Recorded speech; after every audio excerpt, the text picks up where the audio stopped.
ఏలూరు జిల్లా ఏలూరు నగరంలోని 3వ పట్టణ పోలీస్ స్టేషన్లో ఏలూరు డీఎస్పీ విలేకరుల సమావేశం నిర్వహించారు. ఈ సందర్భంగా డీఎస్పీ మాట్లాడుతూ ఏలూరు నగరపాలక సంస్థ 19వ డివిజన్ కొత్తూరు ఇందిరమ్మ కాలనీకి చెందిన మండల అప్పలనాయుడు మంగళవారం నాడు ఏలూరు జిల్లా ఎస్పీకి ఫిర్యాదు చేశాడు.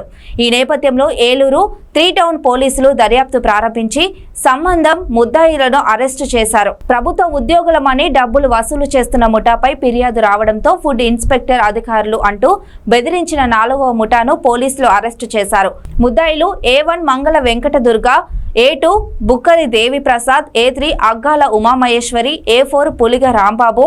వారి వద్ద నుండి 2 మొబైల్స్ ఫోన్లను, ద్విచక్ర వాహనాన్ని సీజ్ చేశామని డీఎస్పీ ఈ శ్రీనివాసులు తెలిపారు. మనకి మండల అప్పాలనాయుడు అని చెప్పి ఇతను ఇందిరా కాలనీలోన కర్రీ పాయింట్ నడుపుతుంటాడు. అయితే అతని దగ్గరకు వచ్చేసి కొద్దిమంది ఫుడ్ ఇన్స్పెక్టర్లు మేమని చెప్పి అతని షాప్లో అక్రమాలు జరుగుతున్నాయని చెప్పి కొద్దిగా వేరే కలర్ అవన్నీ కలుపుతున్నాడని చెప్పి లైసెన్స్ లేవని చెప్పి అతను బెదిరించి 10,000 రూపాయల వరకు డిమాండ్ చేయడం జరిగింది. అంతలో డిమాండ్ చేసి అతని దగ్గర నుంచి డబ్బులు వసూలు చేయడం జరిగింది. తర్వాత అతనికి అనుమానం వచ్చి వెరిఫై చేసుకుంటే వాళ్ళు ఫుడ్ ఇన్స్పెక్టర్లు కాదని చెప్పి తేలింది. అతను ఇచ్చిన ఫిర్యాదు మేరకు రూరల్ స్టేషన్లోన ఎస్ఐ గారు రాజారెడ్డి గారు కేసు నమోదు చేసుకుని దర్యాప్తు చేయడం జరిగింది. సిఐ గారి ఆధ్వర్యంలోన దర్యాప్తులో తేలింది ఏమంటే ఒక 4 వ్యక్తులు ఈ ఫుడ్ ఇన్స్పెక్టర్లు అని చెప్పి అతని దగ్గర నుంచి డబ్బు వసూలు చేసినట్టుగా మన దర్యాప్తులో జరిగింది. అందులో భాగంగా ఈరోజు సాయంత్రం ఆశ్రమం హాస్పిటల్ దగ్గర వాళ్ళ 4గురిని కూడా అరెస్ట్ చేయడం జరిగింది. కోర్టులో మనం ఈరోజు ప్రొడ్యూస్ చేయబోతున్నాం. ఆ 4 ఎవరంటేనో అందులో ఒకరు వచ్చి ముంగర వెంకట దుర్గ అలియాస్ ఘంటసాల దుర్గ అని చెప్పేసి ఈమె వచ్చేసి చాటుపర్రు రోడ్లో ఏలూరులో ఉంటున్నారు. ఈమె C voice news channel reporter అని చెప్పుకుంటుంది.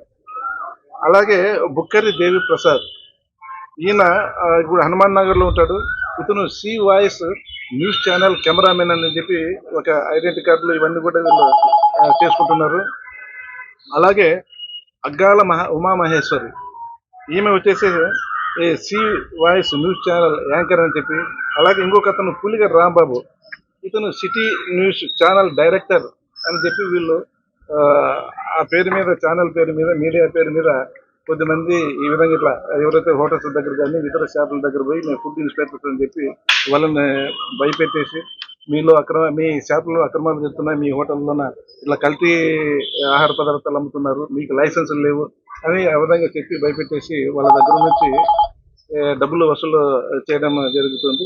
అందులో భాగంగా మనం ఈరోజు అరెస్ట్ చేసేసి వాళ్ళ దగ్గర నుంచి 2 మోటార్ సైకిళ్ళు, వాళ్ళ యొక్క ఐడి కార్డులను కూడా మనము ఈరోజు స్వాధీనపరచుకోవడం జరిగింది. పైన కూడా దర్యాప్తు చేస్తున్నాం. అంటే అతను మళ్ళీ ఆయన ఏదో భయపెట్టి లేకపోతే బెదిరించి ఆయనకి కేసు లేకోకుండా వాళ్ళ పైన ఏం పెట్టుకోకుండా వాళ్ళు ప్రయత్నం చేశారు. అందులో భాగంగా ఆయన ఆ రకంగా మళ్ళీ స్టేట్మెంట్ ఇవ్వడం జరిగింది. నేనేం సెక్షన్ లేదు సార్, మనం మొత్తం అయితే ఎక్స్టార్షన్, ఇంపర్సనేషన్. దీని మీద ఏనే సార్ గతంలో కేసులు అంతమే లేదు, గతంలో ఎలాంటి కేసులు లేవు. ప్రస్తుతానికి మనకు దృష్టికి ఇప్పుడు వచ్చింది, దానిపైన కేసు నమోదు చేయడం జరిగింది. ఇంకా దర్యాప్తు చేస్తున్నాం, అంతకుముందు ఏమైనా ఇన్వాల్వ్ అయినారా, ఏ కేసులోనే ఉన్నారా అని చెప్పేసి అవి కూడా మనము తదుపరి దర్యాప్తుల్లో అన్ని ఏమన్నా దుర్గా అని చెప్పి, వెంకట దుర్గా అని చెప్పి ఏమన్నా పెట్టాము మనం. సార్ అక్కడ కర్రీ పాయింట్ దగ్గర ఏమితో పాటు గవర్నమెంట్ వెహికల్ అనేది ఒకటి ఉందండి, కారు. అది ఈరుదా లేకపోతే వేరే? లేదండి, ఆ కోణంలో కూడా మనం దర్యాప్తు చేయడం జరిగింది. ఎందుకంటే వాళ్ళు ఏదో గవర్నమెంట్ ఆన్ డ్యూటీ అని చెప్పి ఉంది. సో దాన్ని ఏమన్నా వీళ్ళు ఉపయోగించారా అనే ఆ కోణంలో కూడా మనం దర్యాప్తు చేయడం జరిగింది. అది యాక్చువల్గా ఇరిగేషన్ డిపార్ట్మెంట్కి చెందిన వెహికల్ అది. అక్కడ అందులో పనిచేసే డ్రైవర్ అదే ప్రాంతంలో ఉంటాడు, అక్కడే అతను పార్కింగ్ పెట్టుకుంటాడు. కాబట్టి ఆ వెహికల్కు దీనికి వీళ్ళకు ఎలాంటి సంబంధం లేదు. ఈ కేసు ఛేదించడంలో, అరెస్ట్ చేయడంలోన రాజారెడ్డి గారు ఎస్ఐ, వాళ్ళ సిబ్బంది సత్యారావు, నాగరాజు, అలాగే చెన్నారావు, అజయ్, డబ్ల్యూపీసీ చైతన్య కూడా యాక్టివ్ సిఐ గారి ఆధ్వర్యంలోన పార్టిసిపేట్ చేయడం జరిగింది. వాళ్ళందరికీ కూడా ఎస్పీ గారు అభినందించడం జరిగింది. అవన్నీ దర్యాప్తులు చేస్తున్నాం ఇప్పుడు. ఇప్పుడు యాక్సిడెంట్ ఈ విధంగా